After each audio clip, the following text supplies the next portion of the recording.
Hello, I'm Associate Professor Martin Hiscock and I'm an interventional cardiologist. When people find out what you do, what's the most common question you're asked? That must be pretty stressful. And yes, it is stressful at times because you literally do have people's lives in your hands. But I think really it's more a sense of incredible responsibility. What is the one thing about your specialty that you think people would be surprised to hear? I think really that most people would be surprised to hear that the patients do very well. And a lot of our cardiac patients do go home problem fixed in a much better position. What drew you into cardiac care? I think what drew me most into cardiac care was that enormous satisfaction of being able to get people better quickly. You know, someone can come into hospital and their life is basically at its end. They have a cardiac arrest, you resuscitate them, you fix the problem, and they go home 3 or 4 days later completely well. When should people having chest pain call 000 for an ambulance? Well, the answer to that is simple. If you have prolonged or severe chest pain, you should call 000 immediately. What is the biggest myth about cardiac care? Well, probably the biggest myths about cardiac care is they affect all socioeconomic groups the same. That's not quite true. Lower socioeconomic groups are overrepresented. Young people never get cardiac disease. That's not true at all. That it affects men and women in the same way, that's not true. Women can have very atypical presentations. No separate case is the same. Everyone is different and everyone can present to hospital in a different way. Who is at greatest risk of a cardiac event and why?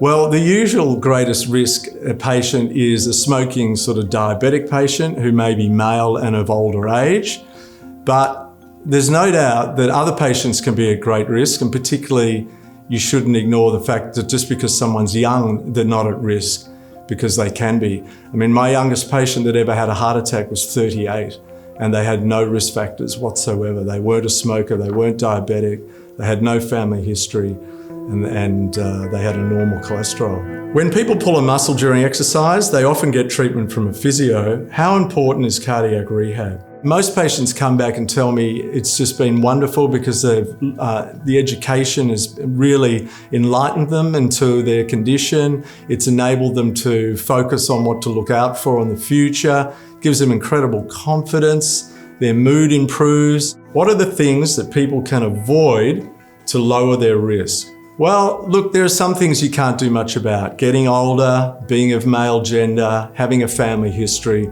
we can't do much about those. But if you do have a family history and you're in your 30s, then you should get your cholesterol checked. You should get your blood pressure checked whenever you visit the GP. And if you're popping by a pharmacy, you can get your blood pressure checked. People can avoid their risk by keeping to an ideal weight, not smoking. These are the main things that really matter in terms of cardiac health. What's changed in treatment and survival rates in the last 20 years? People are having minimally invasive surgery through the right side of the chest, avoiding stenotomy or a cut through the breastbone. And this is for mitral valve surgery principally, usually using a robot or long instruments. And now there's been a fight back by the interventional cardiologists, who are now fixing valves through the groin artery.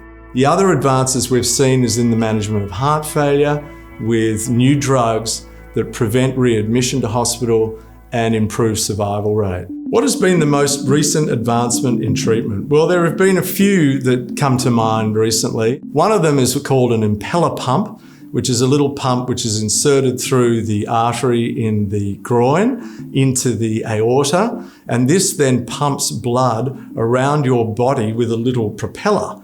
The other device that we're about to acquire at Epworth is an ultrasonic device which is put down the heart artery in people with very calcified narrowings, and this then delivers ultrasonic pulses which break up calcified plaque. And the other wonderful advancement has been the micro pacemaker. So this is a little device about this big, which is inserted into the heart muscle. It has no wires, it has no generator battery, it operates via Wi-Fi, and this is a wonderful new minimally invasive and less dangerous device in terms of infection. What's the most important thing you want anyone watching this to know? Oh, look, I think the most important thing is don't think you're immune. Don't be complacent. We are seeing less mortality from cardiac disease because treatments and investigations are better and because people are smoking less. But look, the main thing is just get a checkup. It's a simple thing to do. There are many places now around town that are doing health checks, and you might be surprised because they might uncover something.